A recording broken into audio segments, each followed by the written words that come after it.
to the Plain Talk Podcast. I'm your host, Rob Port. A little bit later in the show, Congressman Kelly Armstrong joins me as he does every week, takes some questions about Special Olympics funding, the Green New Deal, and some other issues. Remember, he's on every week along with Senator Kevin Cramer. If you want to send them questions, you can at any time. Email them in to rob@sayanythingblog.com. We seem to be getting about a half dozen or so questions for both of them each week, which is pretty nice, but certainly would welcome more. Before we get to that interview, though, we need to talk for a moment about West Fargo State Representative Kim Koppelman. Now, Kim's a longtime member of the legislature. He is also the chairman of the House Judiciary Committee. Now, recently, Senate Bill 2185, which passed the state Senate unanimously earlier this year, came before his committee. The bill is a very simple piece of legislation. It adds to the North Dakota Century Code a section which would allow courts to terminate parental rights. I tell you what, I'll quote directly from the law. It allows the courts to terminate parental rights if, I quote, the parent has pled guilty or nolo contendere to or has been found guilty of engaging in a sexual act under, and here it cites some North Dakota Century Code related to, criminal sexual acts like rape. The sexual act led to the birth of the parent's child, and the termination of parental rights of the parents is in the best interest of the child. Now, that seems pretty straightforward, right? As a matter of fact, I'm surprised something like this didn't already exist in the law, but essentially it's saying if you created a child through rape, because of that, the courts can terminate your parental rights. In state law, there's a list of reasons for which the court can terminate parental rights. This bill would make you raped the mom would make those one of the criteria, or you raped the dad, I guess, as the case may be. So that seems pretty straightforward. I think we're okay with that. In fact, it's pretty permissive language. It leaves plenty of room for judicial. What do you want to call it? It allows plenty of latitude for the judges who are in a given situation, but it basically says, this is one of the things you can consider. Well, in the House, in the Judiciary Committee, an amendment was offered to the bill. Now, House Minority Leader Josh Boucher, who's a Democrat from Fargo, he says that it was offered by Chairman Kim Koppelman. And what the amendment does is it adds this language to the bill. I quote, "The court may not terminate the parental rights of a parent under subdivision E of subsection 1, that's the section I just read to you, if the parent is married to the victim of the sexual act." Let that sink in for a moment. What the amendment says is that if you are married to the person that you raped, the previous section about the possibility of your parental rights being terminated doesn't apply. Now, what's the implication from that? Remember, the previous section doesn't require the judge to do anything. All it says is these are one of the criteria that can be considered if we're going to terminate parental rights. So it's no requirement on the judge. The judge still has discretion in a given situation. I think that's what we all want. But what this says is this takes away that discretion if the perpetrator of a sexual crime like a rape is married to the victim. Now, to me, the insinuation there is somehow that marital rape or some sort of sex crime which happens to somebody that you perpetrate on somebody you're married to is somehow worse than, say, a sex crime you might perpetrate on somebody you're not married to. Which is frustrating, right? I don't know about the rest of you, but I think that no means no. And just because you get married to somebody doesn't mean that your no doesn't matter anymore. Right? Just because you married somebody doesn't all of a sudden mean no means maybe. Or doesn't mean that if you marry somebody that they could just hold you down and force themselves on you. It's still rape. Now, our law doesn't make that distinction. If you force yourself on somebody who doesn't want to have sex with you, it doesn't matter if you're married to them or not. You could still be guilty of a sexual assault crime. But what this does is this say, well, yeah, but it's different for parental rights. Well, baloney. It's not different for parental rights. Now, here's where things get interesting. First of all, I think that this amendment is repugnant. And I think it's just, it amazes me that anybody would think that this is good public policy. So, I wrote about this morning. My headline was, "It's still rape, you idiots." You can read that post at sayanythingblog.com if you really want to. But after I got a copy of the amendment, I wrote a post about it. I reached out while writing that post to State Representative Kim Koppelman. Now, he didn't respond to me immediately. I published my post. Then he got back to me, and he said this. "Who told you that I offered that amendment?" Representative Koppelman wrote this to me in an email.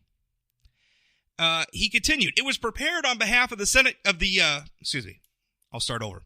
It was prepared on behalf of the Judiciary Committee per committee discussion on the issue and adopted with only one dissenting vote. I didn't even vote on such amendments as chairman of the committee!" Exclamation point.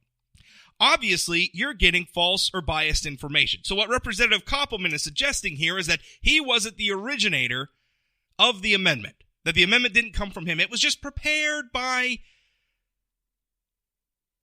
somebody else.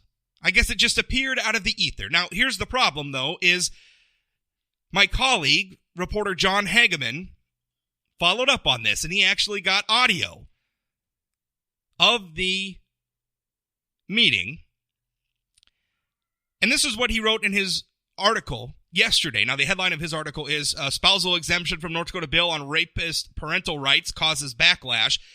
Let me read you this little piece. I quote, "House Judiciary Committee Chairman Kim Koppelman, a West Fargo Republican, said he didn't specifically push the amendment, but it instead was generated through committee discussion." Here's where it gets interesting. Audio from Wednesday's meeting showed Koppelman introduced the amendment to fellow lawmakers before a brief discussion. Koppelman, a bill co-sponsor, said the amendment was meant to address an unlikely and narrow circumstance in which a couple stays together after a rape for whatever reason. Now, this is the explanation he gives. This is quoting Koppelman. "Do we want courts coming into that process and then terminating the rights of one of those parents within that intact family of a married mother and father and the child?" he said in an interview. Said the reaction to it was blown way out of proportion. Now, again, remember, the original bill didn't force the judge to do anything.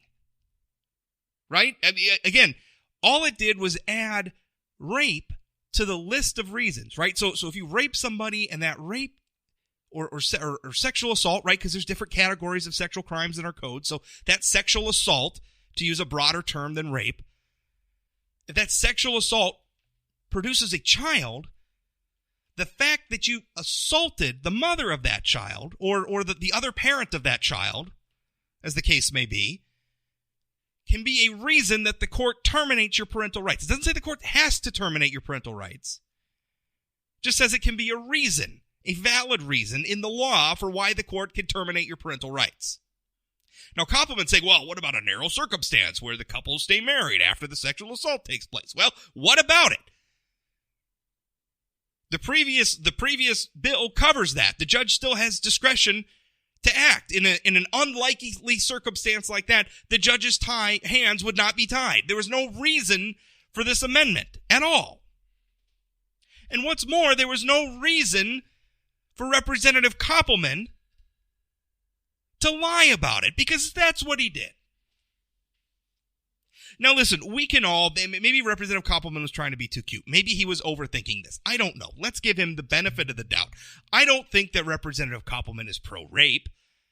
I think that would be an unfair conclusion from this. I think he might be maybe a little insensitive on the subject, right? Maybe he needs to learn a little bit more about that situation. So let's give him the benefit of the doubt and assume that he got a little too cute. He overthought this a little bit. He offered the amendment, and now it is what it is.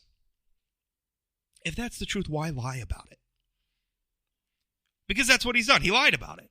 Representative Kim Koppelman, Republican from West Fargo, when asked whether or not he was the source of an amendment to a bill that turned out to be controversial, when he got called on the carpet about it, he lied. The audio from the meetings proves it. Let me read John Hageman's report again. I quote, audio from Wednesday's meeting showed Koppelman introduced the amendment to fellow lawmakers before a brief discussion. Who introduced the amendment? Koppelman did. It's a problem, folks. We all make jokes about lying politicians, but usually it's not this egregious. That's it for today's rant. Representative Kelly Armstrong, up next.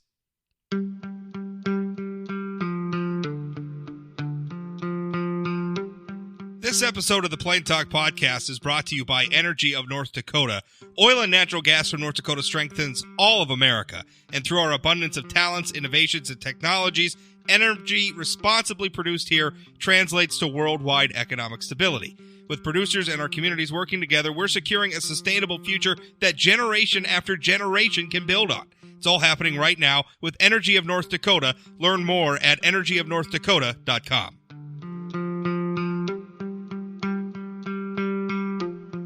Joining me now is Congressman Kelly Armstrong, who joins me every week to take your questions. Remember, you can always submit questions to rob@sayanythingblog.com, or I put up social media threads, I guess, every week on Twitter and Facebook. If you follow me there, you can submit your questions that way. Kelly, how you doing? I'm doing great, Rob. What are you up to? We just got done. I actually had 3 different hearings this morning. We took votes, and now a lot of people are heading out for the weekend. I am going to stay in D.C. this weekend because we just have a lot of work to get done, and we were just back in district for a full week. So I'm in my office getting ready to dive into some things after we get done with this radio interview, podcast interview. All right. Well, let's what radio podcast? It's all kind of the same thing. Let's get right into the. Well, I guess before we get there, I wanted to ask you just a quick question. Green New Deal. I mean, obviously, I know this was in the Senate chamber, but it went down in flames. Any surprises there? No, I don't think so. I think the surprise. I think the only surprise I would have is that it's pretty. I think it's pretty obvious that Democrats, while supporting it, particularly the half of the Senate caucus, Democratic caucus that's running for president, will support it in their rollout speeches, but didn't seem to really want to be on the record voting to support it. So yeah, that was. We're going to introduce a discharge position in the House too, and we want. I mean, if we're going to talk about this, we want people to. We want people to vote on it. I mean, people deserve to know where people are on this. This is an issue that's really, really, really important in North Dakota, and I want to know where everyone stands on it. Well, you know, I know some people hear you say that, and they're going to say, well, that's just partisan gamesmanship, or certainly that's the accusation. It's been a little funny to watch your colleague. Representative Alex, it seems like we talk about her every week, but she was one of the sponsors of this bill, and she was complaining that it was just a political stunt to rush to vote on it, which is a little funny for a group of people who think we're going to have some sort of a climate change catastrophe in like a decade or so. Hence, seems like we might want to get moving on legislation if we're going to avoid that. But regardless, setting that aside, to me, I was thinking.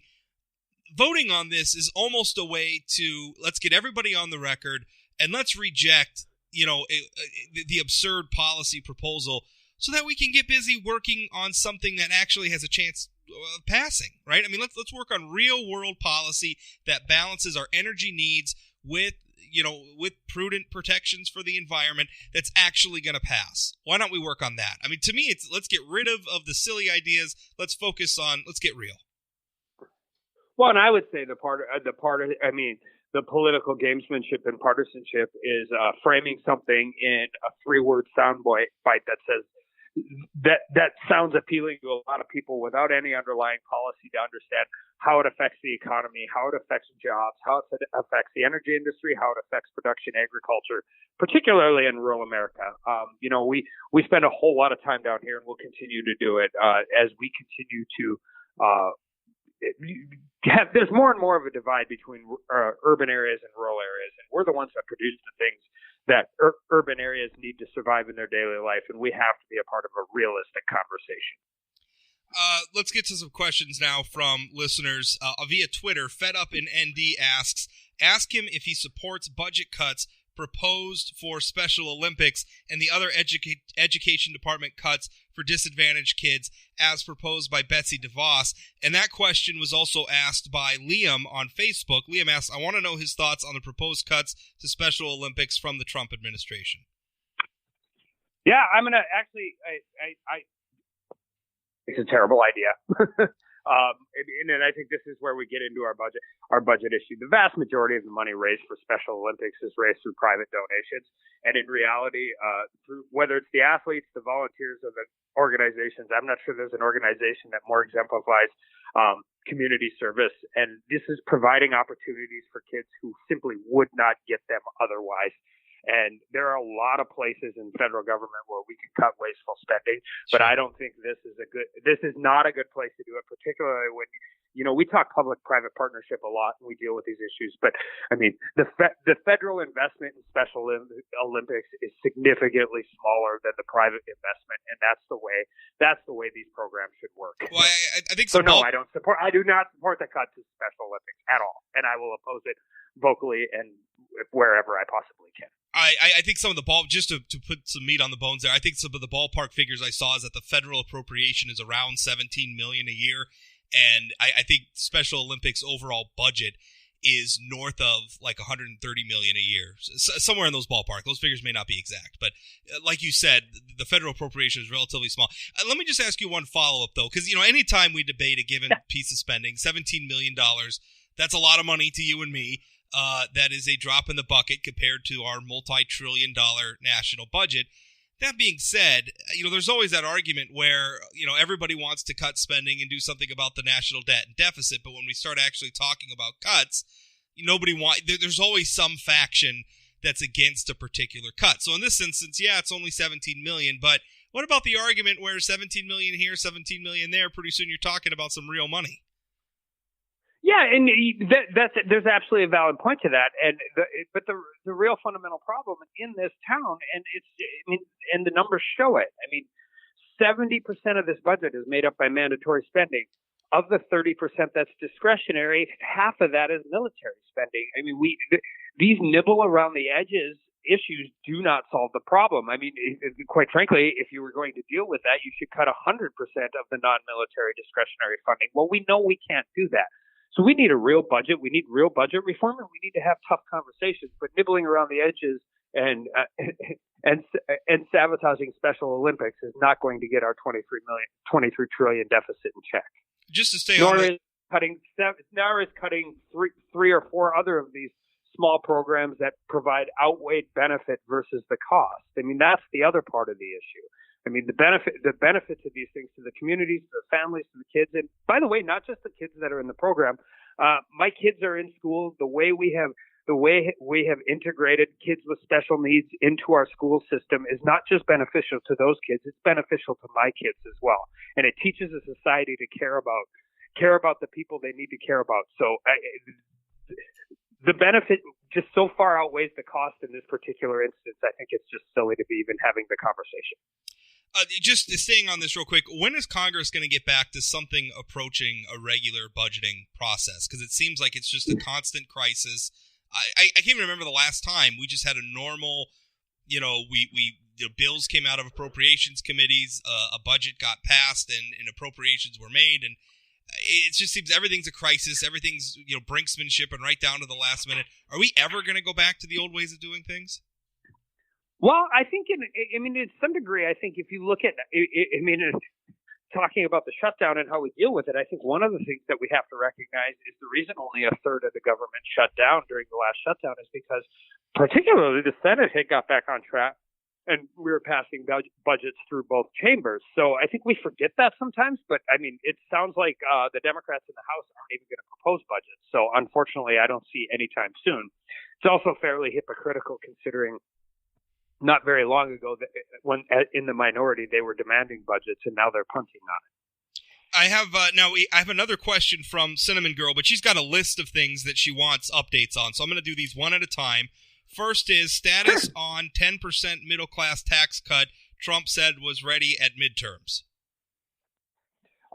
You know what? I don't know where that's at. I have a feeling whenever we start talking tax cuts or tax policy in a divided Congress, unfortunately, I don't think either side, whether it's Republicans in the House and the Senate or Democrats in the House and the Senate, are at a place where they're willing to sit down and talk about that at this point. We need to work forward to it. We need to continue. I mean, you know my thoughts on this. The more money that our citizens keep in their pockets and don't have to pay to the federal government, the better. And this is, by the way, this is from Twitter user Cinnamon Girl. Her next one is status of 10% pay raise promised at Christmas to deployed troops. I haven't heard anything about that either. I do know that the pay raise for the military budgets were passed last Congress, and now we're going through the appropriations process on that as well. Let's see. New health plan Trump says he has ready. Now, and maybe we could expand that into a larger question. President Trump talking about the ACA again. Are we going to take another run at repeal? What's going on with that? Well, I do know that the Republican Study Committee, of which I'm a member of, is working on putting a health care plan out and is working very hard to get something out that I think particularly will be good in how it deals with rural states' health care issues and all of that. But one of the things I'm a little concerned about is it doesn't seem like either side on this issue is really understanding what the potential sense of urgency is, regardless of what the president said, because not from a political standpoint, not from anything, from a purely legal standpoint, I think there's a real chance that the Texas judge's ruling is going to be upheld solely because of how the original Obamacare Supreme Court case came down. And there needs to be a sense of urgency on this. And that's why I'm proud to be a part of the group that's working on at least putting a conservative plan out there. Well, I mean, what does that look like? I mean, it always seems like there's the hot button issues of any plan, things like pre-existing conditions, what are the mandates going to be, or premiums going up or down? I mean, what does a conservative bill look like at this point? Well, a conservative bill is, first of all, at least everybody I have spoken to on the Republican side of the aisle is fully invested in continuing to cover pre-existing conditions. We'll continue to work on prescription drug prices, but I think any plan that will really get my full-throated support is going to involve flexibilities, particularly from rural states, and going to allow for dollars to be appropriated in a manner in which our insurance commissioner, John Gottfried, our governor, Doug Burgum, and our legislature can work towards solutions that fit best for North Dakota. I think we've proven that the federal environment in which we provide health insurance and all medical insurance is unsustainable. So we need to allow our states to get invested in this. We need to start trying dynamic programs that reduce costs, maintain coverage, and increase the benefits. Increase the coverage. I think one of the things that we have forgotten in this argument, and it's a bipartisan failure, is that we oftentimes associate quality coverage with quality care, and those two things are not the same thing, particularly in rural America. Do you think that this is? I mean, obviously, you're saying you're getting together, you're working on a Republican bill. I mean, that was obviously the big knock on Republicans, is we spent all those years under President Obama saying we're going to repeal and replace, we get into office, we get control of Congress, we had a supermajority, at least at the beginning of Trump's term in office, and then it's, well, we don't really have a replacement ready. I mean, is that finally, are Republicans finally getting around to a replacement? Can we say that's what this is? Yeah, we'll have a plan out whether it's accepted by our entire caucus, or even as a starter in the Democratic caucus is something I can't tell you until we get there. But I think that's an absolutely fair criticism, and I think we're walking down the same road again, and we should be very careful about it. We continue to use this issue for political reasons. And by the way, the Democrats did a really good job of using this issue for political reasons in the last election cycle. And I would say it is a big reason why they regained the majority in the U.S. Congress, and rightfully so. They held the Republican Party accountable for it, and we deserve to be held accountable for it. And I'm working towards solutions that I can support. Whether everybody else will support them is we're not there yet, but it's a serious issue, and it's going to continue to be an issue. The current plan we're on is unsustainable. There's a realistic chance that even if you believe somehow it's sustainable, that it could get thrown out in court, and we all sit around here and talk about it in the scope of the next election. But we have to solve it, because this has been a significant problem that's been growing year over year over year, and it really truly is a bipartisan failure. Michael on Facebook asks, has Mr. Armstrong heard of any new fracking procedures coming to North Dakota? Any new fracking procedures? Yeah, that's the question. Yeah, I have not. I am my biggest goal out into dealing with this is maintaining and ensuring that we are creating a regulatory environment that allows our innovators in the energy industry to develop develop the best procedures they can have to extract all that oil that's in the Bakken and Three Forks formation out of the ground. Yeah, I mean, I think that's the point, is there's all sorts of innovation happening all the time. These companies are getting better at it all the time, and the goal of government is to make sure that they're allowed to do that with some basic regulations in place to make sure everybody's acting responsibly. I think that's pretty much the answer. I mean, we need to control it. We need to protect the environment. We need to protect adjacent landowners. We need to do all of those things. But we also should allow the companies to innovate and continue to create this situation where, for the first time in a very, very, in a very long time, that the United States really truly has the potential to be energy independent, which is a great economic driver, but it's also a national security issue. I think Ron's got a complaint about your office. He says in response to my solicitation for questions on Facebook, he says, "Oh, here's one. It's about his office. It's lazy, it's unresponsive, it's unprofessional. Hoven, for all his obsequious, weak-kneed Trumpism, runs a professional, responsive, well-trained office. When I had a question about ag payouts, I got a call back from a staffer who knew his stuff," although Ron didn't use the word stuff. "Kramer and Kelly don't do this." So I think that's his complaint. Although the difference, I think, between Senator Hoven and you folks is that you guys are both, well, relatively new in office. But I guess he's complaining your office hasn't been very responsive to his question. Well, we try to respond to as many people as possible. I'm assuming I knew who the commentator is. So it is what it is. We work hard to meet with every constituent and answer every constituent response we can get, provided we believe they're legitimate. All right, Kelly, thanks for your time. You bet.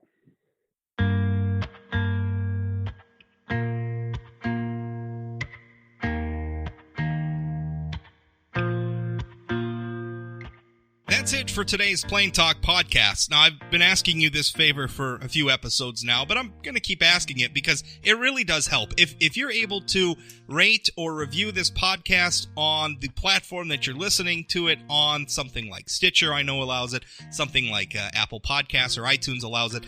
If you would leave an honest rating and an honest review, it really helps. The more people who are interacting with the show in that way really helps boost the listenership, helps boost the show being recommended to other people who might appreciate it. If you ever have any problems listening to the show, you want to send in any feedback, you want to send any questions for our weekly guest, Senator Kevin Kramer, Congressman Kelly Armstrong, you can certainly do that. Use Rob at sayanythingblog.com. Also, follow me on social media. I'm at Rob Port on Twitter. Search for me on Facebook, Rob Port. Say Anything Blog is on Twitter and Facebook. You can find that account by searching for it. And thanks for listening. I really appreciate it. We'll talk again.